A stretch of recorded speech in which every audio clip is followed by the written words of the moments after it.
దాయి యొక్క లక్షణాలు ఎలా ఉంటే దావత్తు చేయొచ్చు, అందులో అతి ఉత్తమమైనటువంటి వ్యక్తిత్వము ప్రవక్త ముహమ్మద్ సల్లల్లాహు అలైహి వసల్లం. ముహమ్మద్ సల్లల్లాహు అలైహి వసల్లం వారు ఇంకా ప్రవక్త కాకముందే ఆయనలో ఉన్నటువంటి ఉత్తమమైన లక్షణాలు, ఆ లక్షణాలను స్వయంగా ఇంటిలో ఉన్నటువంటి భార్య ఖదీజతుల్ కుబ్రా రదియల్లాహు అన్హా వర్ణిస్తూ ఆయనకి ధైర్యం ఇచ్చారు. ఇన్నక లతసిలు రహిమ వ తక్సిబల్ మాదూమ వ తుక్రిము ज़ైఫ వ తుఈను అలా నవాయిబిహ వ తహ్మిలుల్ కల్ల. అల్లాహు అక్బర్. ఈ లక్షణాలు ఇంకా ప్రవక్త కాకముందే ఆయనలో ఉన్నాయి. అప్పటికి ఆయనకి తౌహీదు, రిసాలతు, ఆఖిరతు ఈ విషయాలు ఏమీ తెలియదు. మా కుంత తద్రి మల్ కితాబు వల్ ఈమాన్, గ్రంథం అంటే ఏంటి, విశ్వాసం అంటే ఏంటి, ఈ విషయాలు ఏమీ తెలియదు అని అల్లాహ్ ఖురాన్లో అంటున్నారు. అప్పుడే ఆయనలో ఉన్నటువంటి అద్భుతమైన లక్షణాలు బంధుత్వాన్ని కలపటము. బంధుత్వం అనేది చాలా ప్రముఖమైనది ఒక దాయికి. ఎందుకంటే మహాప్రవక్త ముహమ్మద్ సల్లల్లాహు అలైహి వసల్లం వారు కూడా ఈ పని చేయాలని చెప్పి ఉద్దేశంతో ముందు వారినే అందరినీ ఆహ్వానించి అందరితో అన్నారు, నాకు అల్లాహ్ సుబ్హానహు వ తఆలా ఒక పెద్ద బాధ్యత ఇచ్చారు, మీలో ఎవరు నాకు సాయం చేస్తారు అని సాయం అడిగారు. ఇప్పుడు కూడా దాయి ఈ రకంగా ఫీల్ అవ్వకూడదు, నేనే చేసేస్తానని, నా ద్వారా మొత్తం అయిపోతాయి. ఒంటరిగా ఏమీ చేయలేము. ఎప్పటి వరకు అయితే మన బంధువులు అందరూ మాకు సహకారం ఉండరో అప్పటి వరకు మనం ఏమి చేయలేము. అందుకే అందరినీ కలిపి తీసుకొని ఈ పని చేయాలనే ఉద్దేశంతో ముహమ్మద్ సల్లల్లాహు అలైహి వసల్లం వారు అందరినీ కూర్చోబెట్టారు. మహాప్రవక్త ముహమ్మద్ సల్లల్లాహు అలైహి వసల్లం వారు అందరూ సాయం చేస్తారు అనే ఉద్దేశంతోనే అందరినీ పిలిచారు. కానీ ఎవరు కూడా నిలబడలేదు, ఏ ఒక్కరు కూడా నిలబడలేదు. ఇదేదో చాలా పెద్ద పని అండి, ఈయన ప్రపంచ భవిష్యత్తుని అసలు మార్చాలనుకుంటున్నాడు, ఈ పని ఇది మన వల్ల ఎలాగవుతుంది, ఇది అంత సులువు కాదు అని అన్నప్పుడు ఒక పిల్లవాడు నిలబడ్డాడు, అలీ రజియల్లాహు. నిలబడినప్పుడు ఆయన ఏమైనా నిరాశ చెందలేదు. ఎందుకు నిరాశ చెందలేదు అనే ఉద్దేశం ఏంటంటే, అక్కడ అల్లాహ్ సుబ్హానహు వ తఆలా నా తోడు ఉన్నాడు, అల్లాహ్ నాతో ఉన్నాడు. మరి అల్లాహ్ నా తోడు ఉన్నాడు అంటే ఇంకెవరి సహాయం అవసరం లేదు. కానీ అల్లాహ్ సుబ్హానహు వ తఆలా అంటున్నారు, వషావిరుహుం ఫిల్ అమ్రి, మీరు మీ కార్యకలాపాల్లో సలహాలు తీసుకోండి. మీ కార్యకలాపాలే, కానీ అందరి సలహా తీసుకోండి. ఎప్పుడైతే మనం అందరి సలహా తీసుకుంటామో అందులో చాలా చక్కటి సలహాలు వస్తూ ఉంటాయి. కేవలం నేనే అన్నీ చేసేస్తాను అని అనుకుంటే అక్కడ ఏమీ కూడా రావు. కాబట్టి ఈ విషయాలు, దావా అనేది ఒక పెద్ద కార్యము, ప్రవక్తల కార్యం. ప్రవక్తలందరూ కూడా దావా చేశారు.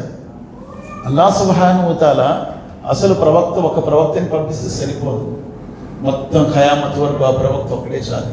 అలా కాదు, అలా కుదరదు. కాలాన్ని బట్టి ప్రవక్తలు మారారు. కాబట్టి కాలాన్ని బట్టి అల్లాహ్ సుబ్హానహు వ తఆలా ప్రవక్తల్ని పంపుతూ దావా కార్యకలాపాలు చేయించారు. వలకద్ బఅస్నా ఫీ కుల్లి ఉమ్మతి రసూలన్ అన్ ఇబ్దుల్లాహ్ వజ్తనిబుత్ తాగూత్. నేను ప్రతి జాతిలో కూడా ప్రవక్తని పంపాను. ఫీ కుల్లి ఉమ్మతి రసూలన్ అంటే ప్రతి జాతిలో ప్రవక్తని పంపడానికి గల కారణం ఏంటంటే, ఎప్పుడు కూడా తౌహీద్ అనేది స్థిరంగా ఉండదు, మారిపోతూ ఉంటుంది. ఈరోజు ఇక్కడ అందరినీ తౌహీద్లో తీసుకొచ్చామండి అంటే మళ్ళా ఒక 10 సంవత్సరాల తర్వాత మీరు వచ్చి చూడండి, అసలు తౌహీద్ కనిపించదు అక్కడ ఉండదు, అది మొత్తం మారిపోతుంది.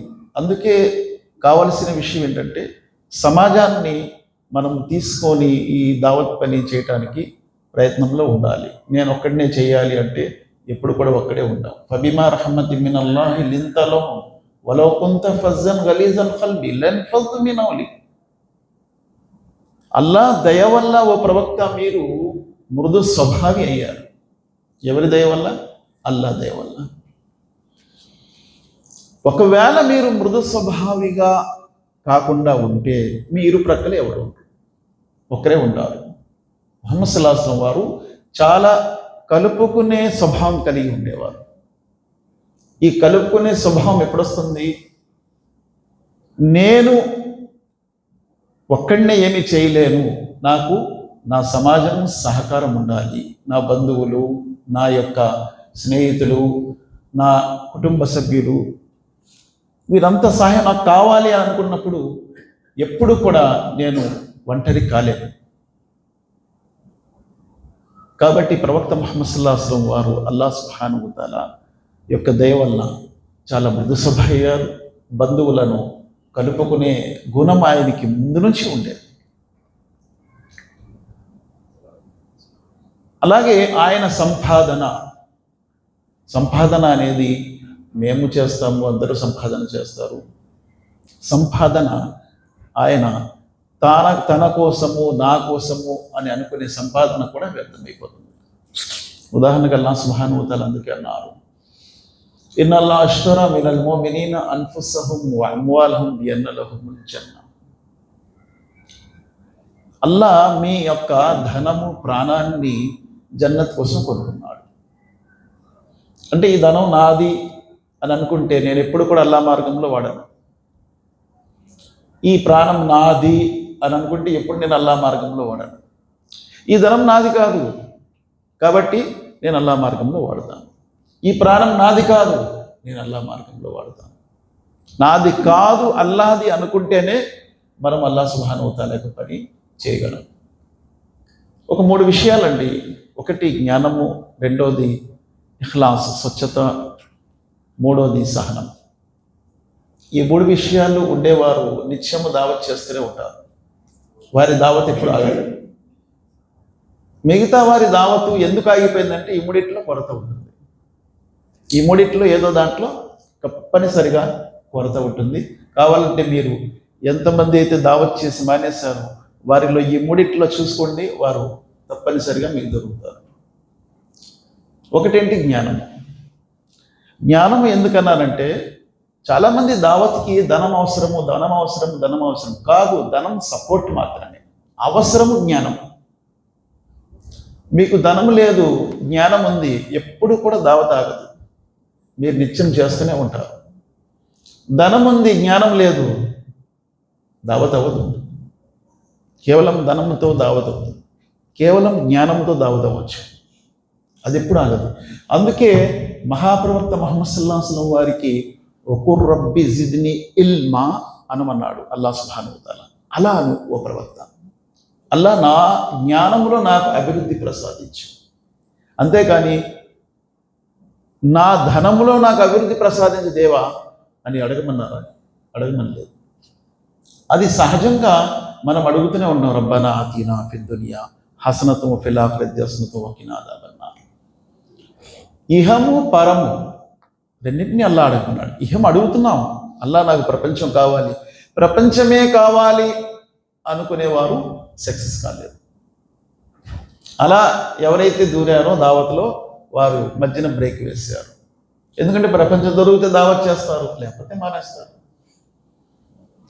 కానీ ప్రపంచం కాదు. అందుకే ఇఖ్లాస్. వస్బిర్ నఫ్సక మఅల్లదీన యద్ఊన రబ్బహుం బిల్ గదాతి వల్ అషీ యురీదున వజ్హ వలా తఅదు ఐనాక అన్హుం తురీదు జీనతల్ హయాతిద్ దునియా వలా తుతి మన్ అగ్ఫల్నా ఖల్బహు అన్ జిక్రినా వత్తబ హవాహు వకాన అమ్రుహు ఫురుతా. ప్రవక్త ముహమ్మద్ సల్లల్లాహు అలైహి వసల్లం వారిపై దించినటువంటి గ్రంథంలో చక్కటి లక్షణాలను అల్లాహ్ సుబ్హానహు వ తఆలా చెప్పారు. ఆ సమస్త లక్షణాలు భాగ్యముతో కనిపించే ఆ ఏకైక వ్యక్తి ముహమ్మద్ సల్లల్లాహు అలైహి వసల్లం. అందుకే ఆయన భూమిపై నడుస్తున్నటువంటి ఖురాన్ అని అన్నారు. ఖురాన్ అయితే తీరిగా మనకి ఖురాన్లో ఉంది, ప్రాక్టికల్గా ప్రవక్త ముహమ్మద్ సల్లల్లాహు అలైహి వసల్లం. కాబట్టి అవసరమైనటువంటి విషయాల మనం ఎప్పుడైతే ఎక్కువ పట్టించుకుంటామో అప్పుడు ఇన్షాల్లా మన దావత్ నిత్యం ఉంటుంది. ఫస్ట్ థింగ్ జ్ఞానము. జ్ఞానములో దావత్కి అవసరము ఇప్పుడు కావలసింది అల్లాహ్ యొక్క గ్రంథము, ఖురాన్ మరియు హదీస్. ఇది చాలా అవసరము. కానీ దీన్ని నేర్చుకోవాలంటే చాలా టైం పడుతుంది. ఇది చాలా లాంగ్ టర్మ్ అయిపోతుంది.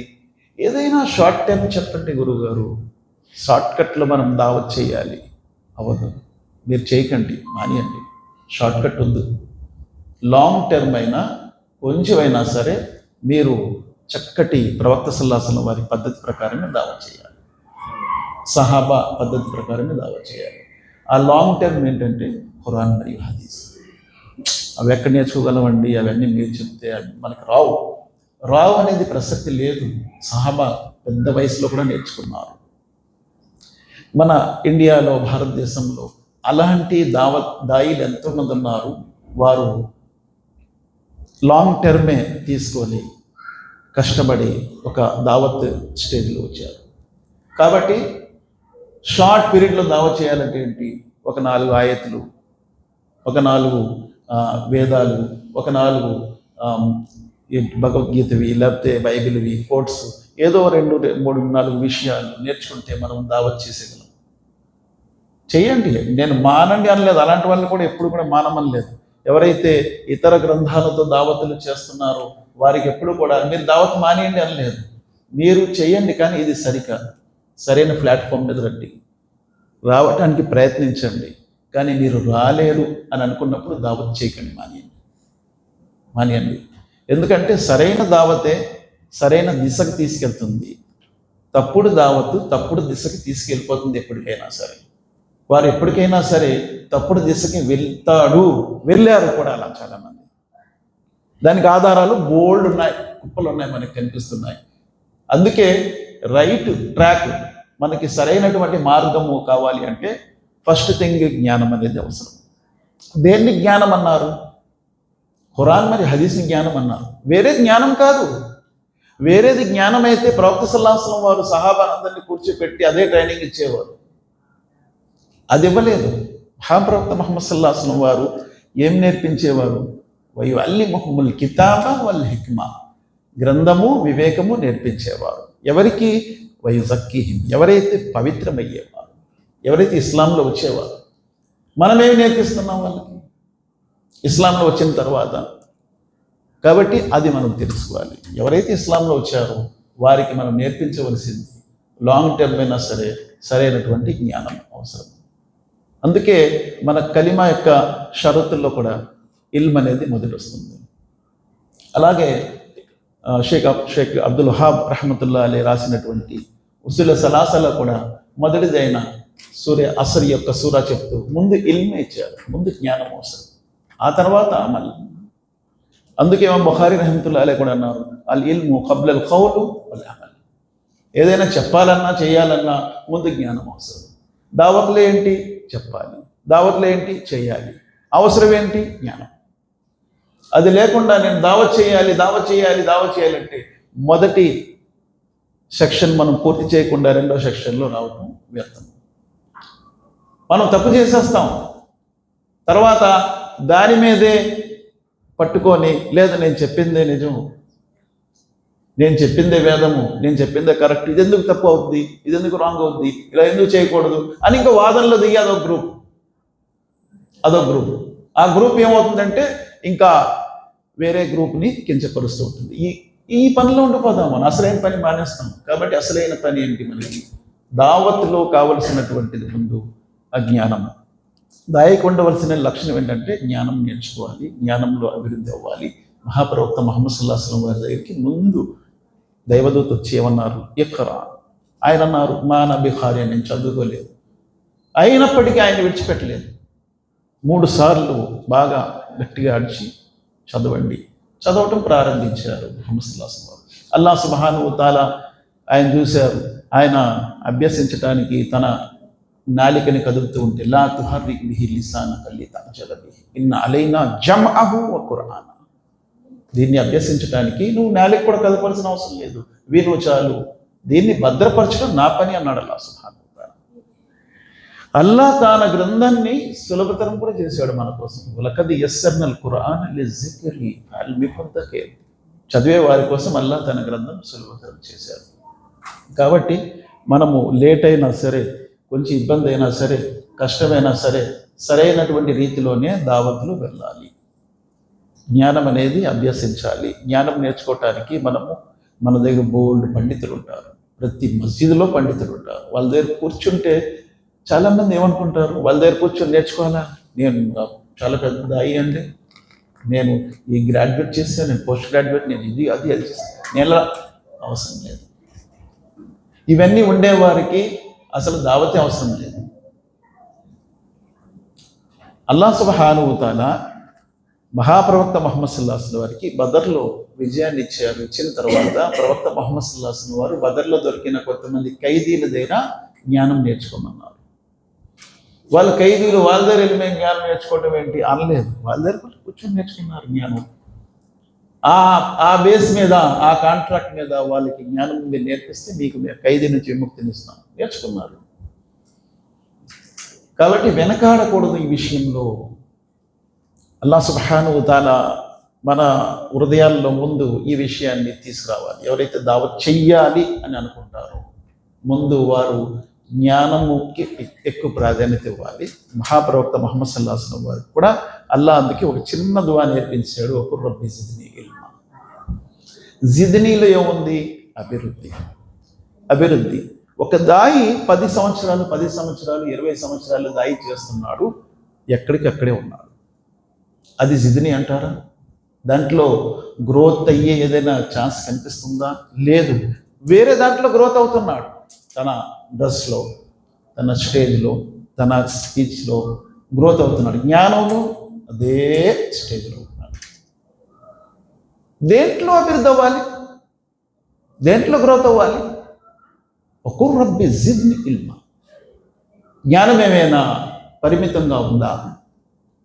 చాలా ఎంత నేర్చుకున్నా, లేకపోతే జ్ఞానం ఏమైనా దానికి ఒక కండిషన్స్ పెట్టేశారా? నువ్వు ముట్టుకోకూడదు, నువ్వు చదవకూడదు, నువ్వు వినకూడదు, ఏమైనా ఏమీ లేవు కదా. ఓపెన్గా ఉంది, అందరూ నేర్చుకోవచ్చు. నేర్చుకోవడానికి ప్రయత్నించాలి. ఎవరి దగ్గరైనా సరే కూర్చొని నేర్చుకుంటే జ్ఞానం అవసరం. జ్ఞానము ఉండాలే కానీ ధనం అవసరం లేదు. నాకు చెప్తే దావత్కి ధనం అవసరమే లేదు. జ్ఞానం ఉంటే నీ జ్ఞానాన్ని ధనికులందరూ వాడుకుంటారు. ధనికులందరూ నీ జ్ఞానాన్ని వాడుకుంటారు. నిన్ను కూర్చొనేవారు ఇంకా నీ దగ్గర జ్ఞానం ఉంటుంది. అది అవసరం. అంతేగాని నేను దావత్ చేయాలంటే నాకు డబ్బులు కావాలి కదా, ముందు దానికోసం నువ్వు పాటుపడతావేంటి? అది అవసరం లేదు. అది అల్లాహ్ సుబ్హానహు వ తఆలా ఏర్పాటు చేస్తారు. అన్నీ ఏర్పాటు చేస్తారు. నీ దగ్గర ఉండవలసింది ఏంటి? జ్ఞానము. రెండవది నీ దగ్గర ఉండవలసినటువంటిది స్వచ్ఛత, ఇఖ్లాస్. అల్లాహ్ కోసం చేయి. కొంచెమైనా చేయి, పర్వాలేదు. నువ్వు ఎక్కువే చేయాలని అవసరం లేదు. కొంచెమైనా చేయి, అల్లాహ్ కోసం చేయి. అల్లాహ్ కోసం ఎప్పుడైతే చేస్తాడో ఆ పనిలో చాలా బలం ఉంటుంది, స్వచ్ఛత ఉంటుంది, ఇఖ్లాస్. అందుకే మన కలిమాలో కూడా ముందు ఇల్మ్ అన్నారు, తర్వాత యకీన్ అన్నారు, తర్వాత ఇఖ్లాస్ అన్నారు. యకీన్ చాలా ఖచ్చితమైంది. నేను చేస్తున్న ఈ పని నాకు పరలోకంలో చాలా ప్రయోజనం ఉంటుంది, ఇహలోకంలో కూడా ప్రయోజనం ఉంటుంది. అల్లా పని చేసేవారిని అల్లా ఏదో గాలివాటాన్ని విడిచిపెట్టి అలా వదిలేస్తాడా? పట్టించుకోడా అల్లాహ్ సుబ్హానహు వ తఆలా? ఇబ్రాహీం ఖలీలుల్లాహ్ అలైహిస్సలాంని పట్టించకుండా అలా వదిలేసాడు అల్లాహ్ సుబ్హానహు వ తఆలా? లేదు. అంటే సమయానికి అల్లాహ్ స్పందిస్తాడు. కానీ ఈ దాయి ముందే నాకు అల్లాహ్ స్పందించలేదు, ఏమీ లేదు, ఎందుకులే, నాకెందుకులే అని చెప్పి వెనక్కి వెళ్ళిపోతాడు. కానీ సమయానికి స్పందించడం ఏంటి?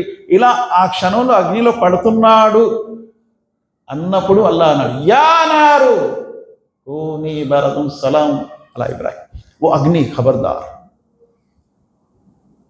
అక్కడ అగ్ని అలర్ట్ అయిపోయింది. అల్లాహ్ ఇచ్చాడు కదా.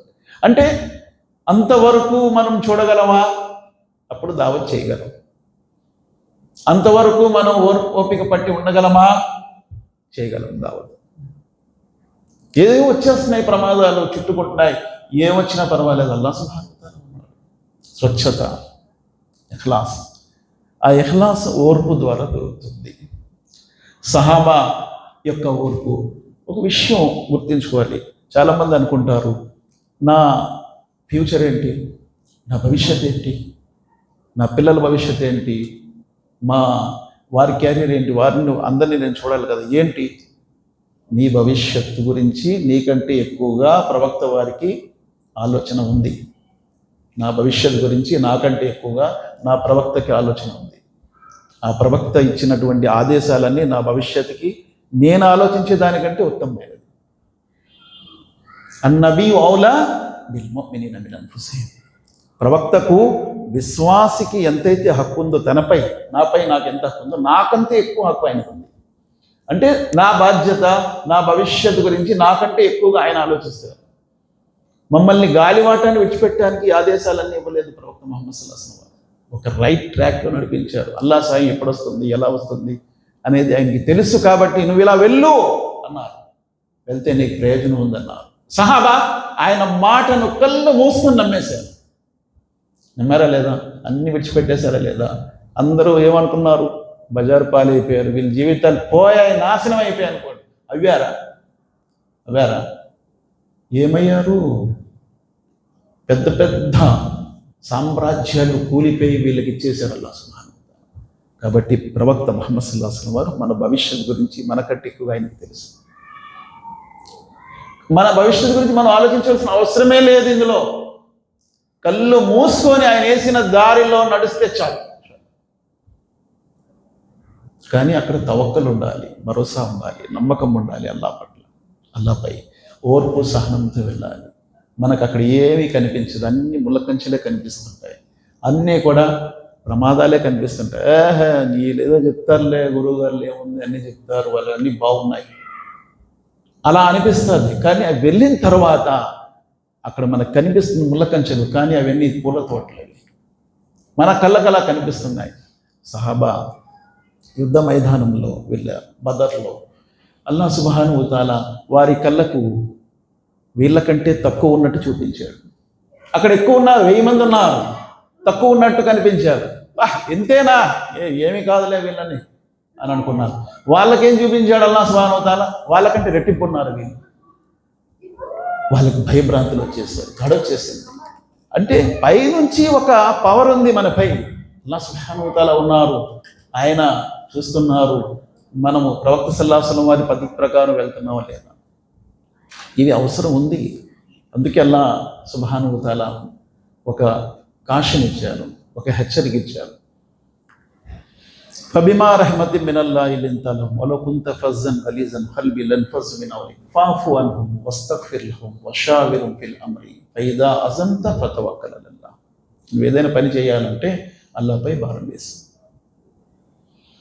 ఈ పని నిత్యము చేయాలి అంటే మొదటిది జ్ఞానము, రెండవది స్వచ్ఛత, ఇఖ్లాస్, అల్లాహ్ కోసం చేయాలి. అందుకే జిబ్రైల్ అమీన్ ప్రవక్త ముహమ్మద్ సల్లల్లాహు అలైహి వసల్లం వారికి అడిగినటువంటి ప్రశ్నల్లో లాస్ట్ ప్రశ్న ఇది, మల్ ఎహ్సాన్. ఎహ్సాన్ అంటే ఏంటి? అంత అబుదుల్లా కన్నక తరా ఫైన్ లం తకున్ తరా ఫైన్నహు యరాక్. అంటే ఇందులో ఏముంది? నిష్కామ కర్మ. చక్కగా చెప్పాలంటే సకామ కర్మ ఒకటి ఉంటుంది, నిష్కామ కర్మ ఒకటి ఉంటుంది. సకామ కర్మ అంటే ఏంటి? నేను చేసిన కర్మకి నాకు ఏమైనా ఫలితం కావాలి. ఎవరు నాకు జీవితం అందిస్తారు, దశ చేయగలనా, చేయలేను. సకామ కర్మ. నిష్కామ కర్మ అసలు ఆ విషయం మాట్లాడలేదు, నేను అల్లాహ్ పని చేయాలి. నిష్కామ కర్మ. నిష్కామ కర్మ అనేది అన్నిటికీ మూలమైనది. దాన్నే ఇఖ్లాస్ అన్నారు. ఇఖ్లాస్. దావత్లో ఎప్పుడు కూడా పూలే కురుస్తాయని అనుకోలేవు. దావత్లో చాలా ఇబ్బందులు, కష్టాలు కూడా వస్తాయి. అల్లాహ్ సుబ్హానహు వ తఆలా పరీక్షించవచ్చు, లేదా వేరే విధంగా పరీక్షలు రావచ్చు. ఇవన్నిటినీ స్వచ్ఛత అనేది, ఇఖ్లాస్ అనేది మనల్ని కదలకుండా పనిచేసే ధైర్యం ఇస్తుంది, శక్తినిస్తుంది. మనలో ఉత్సాహమే ఉంటుంది, కానీ నిరుత్సాహం ఇప్పుడు కనిపించదు, ఉత్సాహమే ఉంటుంది. అందుకే సహాబాను చూసి మక్కా కాఫిర్లు అందరూ కూడా అడిగారు, ఆగయ్యా, ఏంటి అలా రెచ్చిపోతున్నావు, ఏంటి మీ దగ్గర ఏమీ లేవు కదా, ఆ వాడిపోయిన ఖడ్గాలు, అది తుప్పు పట్టుకుని ఖడ్గాలు పట్టుకొని అంత రెచ్చిపోతున్నారేంటి అంటే అప్పుడు చెప్పాడు, మేము గెలిస్తే మాకేమో మాల్య గనిమత్ దొరుకుతుంది, ఒకవేళ ఓడిపోయాం చచ్చిపోయాం జన్నతులు వెళ్ళిపోతాం. 2 విధాల ప్రయోజనమే. అందుకే ఆ ధైర్యం వచ్చింది ఆయనలో. పారసీక సామ్రాజ్యానికి మాట్లాడటానికి ఒక సహాబీ వెళ్ళారు. ఆ చక్రవర్తి అన్నాడు, ఏమయ్యా తుప్పు పట్టిపోయిన ఖడ్గాలు పట్టుకొని నువ్వు ఏంటి మాతో యుద్ధం చేయాలనుకుంటున్నావు, మా సామ్రాజ్యం గురించి తెలియదా అన్నాడు. ఒక భవనాన్ని కాల్చడానికి పెద్ద అగ్గి అవసరం లేదు, నిప్పు రవ్వ చాలు, ఆ రవ్వ మీద అన్నారు, ఆ రవ్వే మేము అన్నారు. వాడు నీకేదో ధనరాశులై ఇచ్చి పంపించాలనుకున్నానుగా, ఈ మట్టి తీసుకెళ్ళు అన్నాడు. ఆయన మట్టే తీసుకున్నారు. తీసుకొని నువ్వు అసలైంది ఇచ్చేసావన్నారు అన్నారు. ఏంటి అసలైంది? నీ మట్టే నాకు ఇచ్చేసావు, ఇదే కదా మనకు కావాల్సింది, నువ్వు ఇచ్చేసావు అని చెప్పి అక్కడ కూడా వాడిని ఒక పోటు పొడిచాడు. కాబట్టి ఇక్కడ ఇఖ్లాస్, స్వచ్ఛత అనేది అవసరము, ఓర్పు అనేది అవసరము దావత్కి జ్ఞానంతో పాటు. అప్పుడు మన పని నిత్యం ఉంటుందండి. మీరు దాయిల్లో చూసుకోండి ఎంతమంది దావా చేశారు. నేనైతే ఒక 35-40 సంవత్సరాల నుంచి చూస్తున్నాను. 35-40 సంవత్సరాల నుంచి చూస్తున్నాను. ఇక్కడ కడప ఎన్నోసార్లు వచ్చాను, మీ అందరికీ సుపరిచితుండే తెలుసు. మొత్తం ఏరియాలన్నీ ఎన్నోసార్లు తిరిగి ఉన్నాను. ఎంతోమంది దాయిలు ఉన్నారు. ఆ కాలంలో ఉండేవారు, అప్పుడు కూడా దావత్ పని చేసేవాళ్ళు, ఫుల్ టైం చేసేవాళ్ళు ఉండేవారు. మొత్తం ఆంధ్ర తెలంగాణలో ఫుల్ టైం చేసేవాళ్ళు ఉన్నారు, పార్ట్ టైం చేసేవాళ్ళు కూడా ఉండేవారు అప్పుడు. తర్వాత దావా సెంటర్లు ఎన్ని ఉండేవి? లెక్కలేదు దావా సెంటర్లకి. అన్ని దావా సెంటర్లు ఉండేవి, అంత దావా అయ్యేది, దావత్ అయ్యేది. కానీ ఎందుకు పడిపోయారు, ఎందుకు ఆగిపోయారు? ఈ మూడిట్లో ఏదో కొరత. జ్ఞానము లేక, ఇఖ్లాస్ లేక, ఓర్పు లేక. ఎప్పుడైతే మనకు ఓర్పు ఉంటుందో, సహనం ఉంటుందో, మన దావత్ ఎప్పటికీ ఆగదు. అందుకే సహాబా ఓర్పు, సహనము, ఇఖ్లాస్తో వారు మక్కా విడిచిపెట్టి మదీనాకి వెళ్ళిపోయారు. అన్నీ విడిచిపెట్టేశారు, ఏమీ లేవు వాళ్ళ దగ్గర. అల్లాహ్ సుబ్హానహు వ తఆలా మొత్తం రోమన్ సామ్రాజ్యానికి ఉన్న ధనం అంటే వీళ్ళకి ఇచ్చేసాడు, పారసీక సామ్రాజ్యం ధనం అంతా వీళ్ళకి ఇచ్చేసాడు. అది ఎప్పుడు ఇచ్చాడు? తర్వాత.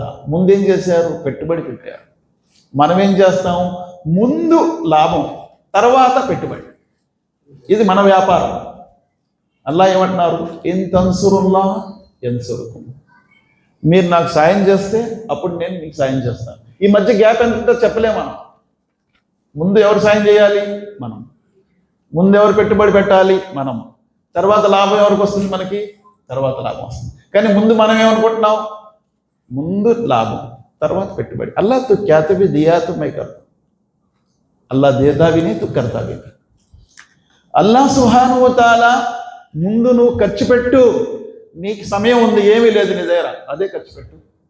నీ దగ్గర ఏమీ లేదు, జ్ఞానం ఉంది, ఖర్చు పెట్టు. నీ దగ్గర ధనం ఉంది, ఇంకేమీ లేదు, ఖర్చు పెట్టు. నీ దగ్గర యవ్వనం ఉంది, ఇంకేమీ లేదు, ఖర్చు పెట్టు. నీ దగ్గర ఏమీ లేదు, బలం ఉంది, ఆ బలంతో దావా మైదానంలో పనిచేసే వాళ్ళకి నువ్వు సాయం చేయి. అన్ని విధాలు సాయం చేయొచ్చు. దావా అంటే కేవలం జ్ఞానం ఉంటే నేను చేయగలను కాదు, జ్ఞానం ఉండే వారితో నువ్వు సహాయం ఉండి పని చేయొచ్చు. మహాప్రవక్త ముహమ్మద్ సల్లల్లాహు అలైహి వసల్లం వారికి తాయిఫ్లో వెళ్ళేటప్పుడు ఎవరు వెళ్ళారు కదా, వెళ్ళారు. ఆయన ప్రవక్త సల్లల్లాహు అలైహి వసల్లం వారికి సపోర్ట్గా, అంతే. అక్కడ ఏమైనా వస్తే నేను చూసుకోవాలి, నిలబడ్డాడు కూడా ఆయన ధైర్యంగా, సాయం చేశాడు కూడా. కాబట్టి అవసరం అందరిది ఉంది. ఈ బిల్డింగ్ కట్టాలి, ఈ బిల్డింగ్ కేవలం ఇంజనీర్ కట్టేస్తాడా? కట్టలేడు. ఇంజనీరు ఉండాలి, లేబర్ ఉండాలి, మేస్త్రులు ఉండాలి, ఎలక్ట్రీషియన్లు ఉండాలి, అందరూ వర్కర్స్ ఉండాలి. అలాగే ఈ దావతులు అందరూ ఉండాలి, ప్రతి ఒక్కరూ కావాలి. నేను జ్ఞానం ఉండేవాడే చేయగలను అని అనుకుంటే అక్కడ పని అవుతుంది. అందరూ ఉండాలి, అందరూ సహకారం ఉండాలి. మహాప్రవక్త ముహమ్మద్ సల్లల్లాహు అలైహి వసల్లం అందుకే అందరినీ అడిగారు, అందులో ఒకరే నిలబడ్డారు. అయినా ధైర్యం విడిచిపెట్టలేదు. ఆయన తనకి స్టార్ట్ చేశారు, తన పనిని మొదలెట్టారు. మొదలెడితే ఒకరు పెరుక్కుంటూ వచ్చారు. మన దావత్ సఫలీకృతం అవుతుంది అనంటే మన యొక్క కార్యకలాపాలలో జమాతు మెంబర్స్ పెరుగుతూ ఉంటారు ఇన్షాల్లా. అక్కడ సఫలీకృతం కనిపిస్తూ ఉంటుంది. లేదు నేను ఒక్కడనే ఉండిపోయానంటే ఏదో కొరతలు ఉన్నాయి, ఏదో లోటుపాట్లు ఉన్నాయి, దాన్ని సంస్కరించుకోవటం అవసరము. ఏ లోటుపాట్లు నాలోనే ఉండొచ్చు, నా క్యారెక్టర్లో ఉండొచ్చు, నా నడవడికల్లో ఉండొచ్చు. ఆ లోటుపాట్ల వల్ల దావత్ ఆగిపోతుంది. ఇప్పుడు ఎవరో చెప్పారు, మస్జిద్లో ఇమాం గారు ఒకవేళ అలాగుంటే అక్కడ ఏం పని అవ్వదు, ఎప్పుడు కూడా అలాగే ఉంటుంది, ఆ ఇమామే అజాయించుకొని నమాజ్ చేసుకుంటూ ఉంటాడు. కరెక్ట్. ఏ ఇమాముకైతే, ఏ దాయికైతే, లేకపోతే ఏ పెద్దలకైతే, కేవలం ఇమాములు లేకపోతే దాయిల గురించి చెప్పట్లేదు, ఒక జమాత్ అంటే జమాత్ పెద్దల్లో కూడా ఉండాలి. అల్లాహ్ సుబ్హానహు వ తఆలా అడుగుతాడు ఖయామత్ నాడు. బాధ్యత ఇచ్చాడంటే అడగడా? బాధ్యత ఇచ్చాడంటే ఎక్కువ అడుగుతాడు. ఇప్పుడు ఒక విషయం అండి, హిందువులు క్రైస్తవులు అంటే ముస్లిమేతరులు అందరూ కూడా ఇస్లాంని చూసి ఇస్లాంని తెలుసుకోగలిగే స్థితి లేదు ఇక్కడ. ఎందుకు తెలుసా? 90% ముస్లిం అందరూ తాయిలు కట్టుకుంటున్నారు, దర్గాలకు వెళ్తున్నారు. ఇవన్నీ మనం తీయలేకపోతున్నాం. దీన్ని తీయటానికైనా ఇప్పుడు పనులు చాలా ఉన్నాయి. దావత్లో చేయవలసిన పనుల్లో ఈ పని, ముస్లిం సమాజం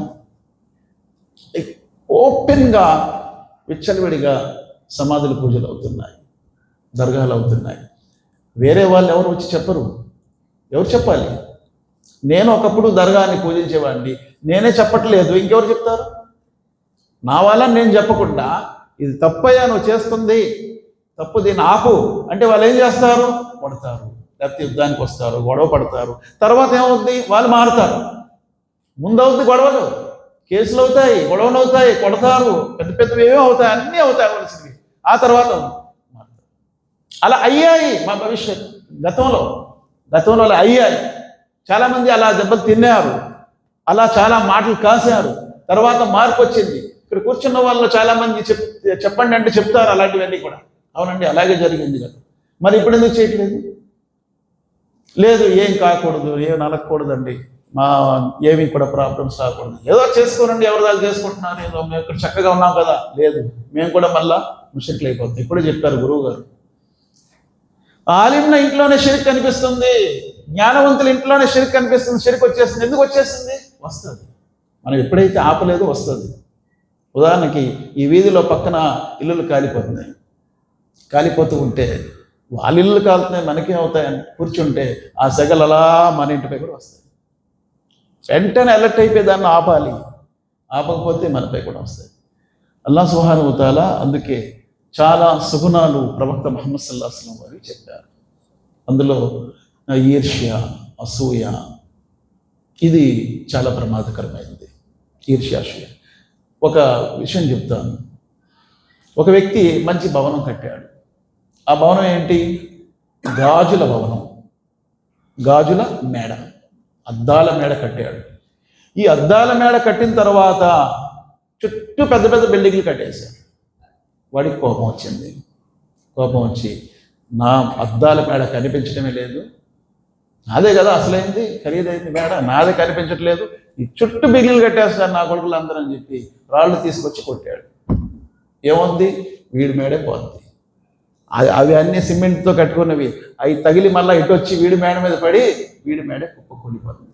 ఆ స్థితి ఎవరికైతే అల్లాహ్ సుబ్హానహు వ తఆలా మంచి స్థాయిని ఇచ్చాడో, మంచి జ్ఞానం ఇచ్చాడో, వారి జ్ఞానం ఎప్పుడు అద్దాల మేడ లాంటిదే. ఎదటి మట్టి మేడల్ని కొట్టవలసిన అవసరం లేదు. కొట్టడం వల్ల వీడి మేడ కూలిపోతుంది. వీడు ఎప్పుడు అద్దాల మేడ సేఫ్గా ఉంటుంది. కాబట్టి ఇలా ఎంతమంది అయితే పండితులు ఉన్నారో వారిలో అసూయ స్టార్ట్. వీడు నిన్న కాక మొన్న వచ్చాడు, వీడు నిలబడి ఏదో చెప్పేస్తున్నాడు, ఇది చెప్పేస్తున్నాడు, ఇది చెప్పేస్తున్నాడు, ఇంకా వాడిని కొట్టాలి. వాడిని కొడితే వీడు కూడా పోతాడు.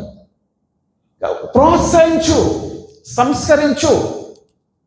బాధ్యత గల వారికి చెప్తున్నారు. బాధ్యులు ఎవరైతే బాధ్యులు ఉన్నారో, పెద్దలు ఉన్నారో వారేం చేయాలి? సంస్కరించాలి, రైట్ వేలో పెట్టాలి, సరైన మార్గంలో పెట్టాలి. తప్పుగా వెళ్తున్నాడు వాడు, నువ్వు కనిపించట్లేదు, అందరూ వాడే కనిపిస్తున్నాడు అందరికీ. కానీ వాడు కనిపిస్తున్నాడు తప్పు మార్గంలో ఉన్నాడు, దాన్ని సంస్కరించే బాధ్యత నీకు అల్లాహ్ సుబ్హానహు వ తఆలా ఇచ్చారు. జ్ఞానపరంగా, పదవి పరంగా, హుదా పరంగా నీకు గొప్ప స్థాయి ఉంది. కాబట్టి ఆ విషయం అవసరము. ఇప్పుడు ఎక్కడైనా మన జమాతే ఉందండి, జమియతే అహ్లే హదీస్. జమియతే అహ్లే హదీస్ ఒక ప్రణాళిక ప్రకారము మన ముస్లిమ్స్లో షిర్క్ అవుతుంది, దీన్ని మనం వెళ్ళి వాళ్ళ పెద్దలతో మాట్లాడి కూర్చొని డిస్కషన్ చేయాలి. ఏంటంటే మీరు చేస్తున్నది తప్పు అని చెప్పి ఎప్పుడైనా అడిగారా? అడిగే ధైర్యం చేశారా? హిందువుల్ని అడుగుతారండి, క్రైస్తవుల్ని అడుగుతారు, మన వాళ్ళని అడగట్లేదు, భయపడిపోతున్నారు. మన వాళ్ళని మనం అడగలేవా? వాళ్ళు ముస్లిమ్స్ కాదా? వాళ్ళ ముస్లిమ్సే. హజా అవ్వట్లేదా వాళ్ళ దగ్గర? మనం వెళ్ళట్లేదు వాళ్ళ మస్జిద్కి అప్పుడప్పుడు ఎప్పుడైనా? లేకపోతే వాళ్ళు రావట్లేదా? కానీ మనం గోడ వేసేసుకున్నాం అంతే. దాన్ని సంస్కరిస్తే ఒక వంతు మన పని అయిపోద్ది, వేరే పని సులువుగా అవుద్ది ఇన్షాల్లా. వేరే ధర్మస్తులు కూడా మనం చెప్పొచ్చు, లేకపోతే వాళ్ళలోనే అటువంటి వాళ్ళు ఉంటారు, ఈ ఆగిపోయిన పని వారు ప్రారంభించవచ్చు. ఒకసారి చూసుకోండి, వజ్రాలు బొగ్గు గనుల్లోనే ఉంటాయి. ఎవరినైతే మనం బొగ్గు అనుకుంటున్నాం అందులో వజ్రాలు ఉంటాయి. అలాంటి వజ్రాలే బయటకు వచ్చాయి హిందువుల్లో నుంచి, క్రిస్టియన్స్ నుంచి, ముస్లింల నుంచి బయటకు వచ్చి ఆ వజ్రాలే ఇప్పుడు మెరుస్తున్నాయి, ప్రకాశిస్తున్నాయి, మనకు కనిపిస్తున్నాయి. కాబట్టి ఈ బొగ్గు గనులని పని చేసావా? ఎవరు చేయాలి? ఒంటరిగా ఎవరైనా చేయగలరా? చేయలేరు. చేస్తే ఏమైనా జమాత చేయవు, ఒంటరిగా చేస్తాం అంటున్నారా లేదా? అంటున్నారు. మరి జమాత చేయదు, వాళ్ళని చేయనివ్వరు, ఎలా చేయాలి? చెప్పండి. జమాత్ ఒక ప్రణాళిక వేయాలి. ఇదిగో ఈ వారం రోజులు ఈ పని మేము చేస్తున్నాము దావత్ విభాగంతో. ఏది దావత్ విభాగం? ఎక్కడుంది? దావత్ విభాగాన్ని నడిపించగలగాలి. కూర్చొని పనిచేస్తే చాలు. కేవలం ఫోన్లో లేకపోతే మాటలతో పని చేయగలరు పెద్దలందరూ కూడా. వీళ్ళేం చేయవలసిన అవసరం లేదు, చేయించుకోవచ్చు. చాలా పని చేయొచ్చు. చేయించాలి, చెయ్యాలి అని చెప్పట్లేదు, చేయించాలి. చేయించలేరా? చెప్పండి. అందరూ కలిసి ఎన్నుకున్నప్పుడు పెద్దలు పని చేయించుకోలేరా? చెప్పండి. చదువుగలలేరా? ఒకసారి చేయరు, రెండుసార్లు చేయరు, మూడోసారి చేస్తారు. లేకపోతే ఒక రకమైనటువంటి విప్లవం స్టార్ట్ అవుద్ది. నాకెందుకు మరి మీరు పదవులు ఇచ్చారు, మీరు చేయకపోతే అని చెప్పి ఇప్పుడు అంటాడు. అందరూ అంటారు, చేయండి ఏదో ఒకటి చెప్తున్నారు, వాళ్ళు చెప్తున్నారు కదా. ఇక్కడ ఏంటి? జమాత్ అంతా కూడా మృత స్థితిలో ఉంటే పెద్దలు కూడా మృత స్థితిలో ఉన్నారు అందరూ కూడా.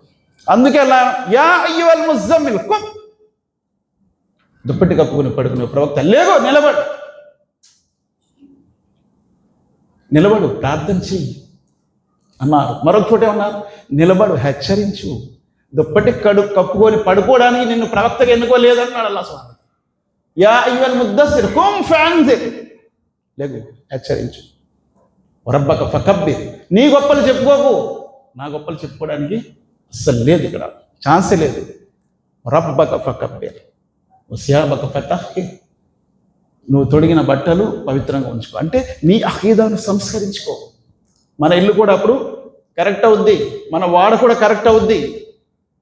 వర్రుజ్జ ఫహజు, ప్రతి అపవిత్రత నుండి దూరంగా ఉంది. మాలిన్యం అంతా పక్కన పెట్టు, సంస్కరించుకో. వలిరబ్బిక ఫస్బిర్ వలా తమ్నున్ తస్తఫ్సిర్, నువ్వేదో అల్లాహ్ పని చేస్తున్నావని, నాకేదో కోట్లు వచ్చి పడాలని ఆశించవద్దు. సహజంగా కావలసింది అల్లాహ్ ఇస్తూనే ఉంటాడు. వలా తమ్నున్ తస్తఫ్సిర్ వలిరబ్బిక ఫస్బిర్. అల్లాహ్ సుబ్హానహు వ తఆలా ప్రవక్త ముహమ్మద్ సల్లల్లాహు అలైహి వసల్లం వారిని ప్రారంభంలో ఒక దాయిని తయారు చేసే రీతిని చూపించాడు. ఆ తర్వాత ముహమ్మద్ సల్లల్లాహు అలైహి వసల్లం నిలబడ్డారు, ఇంకెప్పుడు కూడా పడుకోలేదు ఆయన. ఎలా నిలబడ్డారు? ఫలఅల్లక బాకిఉన్ నఫ్సక అలా ఆసారి మన్ లం యుమిన్ బిహాదల్ హదీస్ అసఫా. ఇంక ప్రజలు నమ్మట్లేదంటే ఈయన చనిపోతాడేమో. అల్లాహ్ చెప్పవలసిన పరిస్థితి ఎందుకు వచ్చింది? ఆయన అలా తయారయ్యారు. ప్రజలు నమ్మట్లేదని ఆలోచనలు ఈయన తన ప్రాణాన్ని కోల్పోతాడేమో. మరి ఆ రకమైనటువంటి తపన రావాలా వద్దా? ఉండాలి. అలా ఉంటే రాత్రులు నిద్ర కూడా పట్టదు. అందుకే అల్లా అంటున్నాడు, కాను ఖలీల మినల్ లైలి మా యఅజబూన్. ఇంత షిరిక్ జరుగుతూ ఉంటే, ఇంత కుఫర్ జరుగుతూ ఉంటే, ఇంతలో విచ్చలవిడిగా అంతా కూడా జరుగుతూ ఉంటే రాత్రి హాయిగా నిద్ర పడుతుంది. కాను ఖలీల మినల్ లైలి మా యఅజబూన్. వారు చాలా తక్కువగా నిద్రపోయేవారు. సహాబా, ప్రవక్త సల్లల్లాహు అలైహి వసల్లం వారు నిజంగా ఆ రకమైన ఆలోచన ఉండేవారికి రాత్రి నిద్ర పట్టదు. నా ఇంటి పరిస్థితి, నా వ్యాపార పరిస్థితి బాగోలేదంటే రాత్రి హాయిగా నిద్రపోతానా? స్లీపింగ్ ట్యాబ్లెట్ వేసుకుంటే కానీ నిద్ర రాదు. సమాజం పరిస్థితి ఇలా ఉంది అంటే, పెద్దలు నిద్రపోతున్నారంటే ఏంటి చెప్పండి? అల్లా అడుగుతాడా లేదా? అడుగుతాడు. ఏదో రసమని అన్నట్టు మనం కార్యాలు చేస్తున్నామే కానీ ఒక ప్రణాళిక ప్రకారం, ఒక పద్ధతి ప్రకారం చేయాలని తపనలో కూర్చోట్లేదు. ఇప్పుడు కూర్చుంటే అవుద్ది ఇన్షాల్లా. అందుకే అన్నారు కదా, ఏదైనా ఒక విషయానికి తపన ఉండాలి అన్నారు కదా.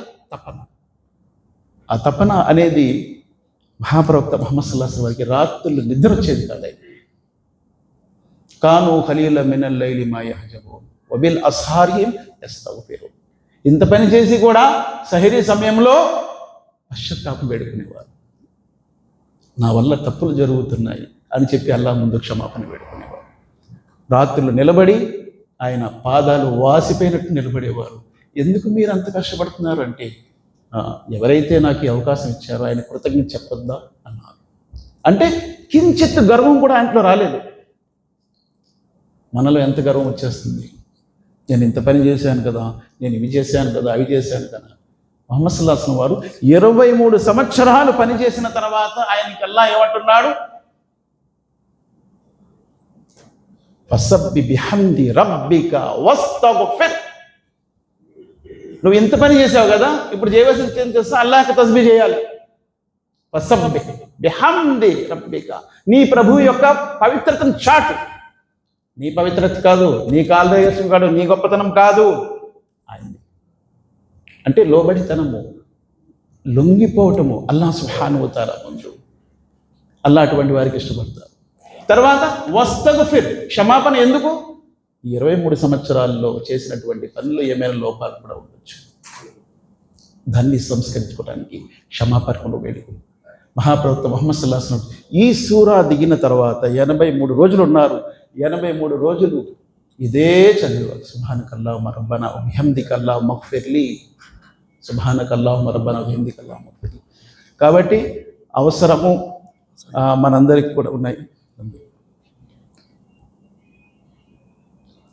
అల్లాహ్ సుబ్హానహు వ తఆలాతో దువా చేస్తూ ముగిస్తున్నాను. అల్లాహ్ ఖురాన్ మరియు హదీస్ రెండు చదువుతూ వాటిని ఆచరిస్తూ ఆ విషయాల్ని తెలియని వారి వరకు అందించే భాగ్యాన్ని ప్రసాదించాక. రబ్బనా తఖబ్బల్ మిన్నా ఇన్నక అంతస్ సమీఉల్ అలీమ్ వతుబ్ అలైనా ఇన్నక అంతత్ తవ్వాబుర్ రహీమ్. సుబ్హాన రబ్బిక రబ్బిల్ ఇజ్జతి అమ్మా యసిఫూన్ వ సలామున్ అలల్ ముర్సలీన్ వల్హమ్దులిల్లాహి రబ్బిల్ ఆలమీన్.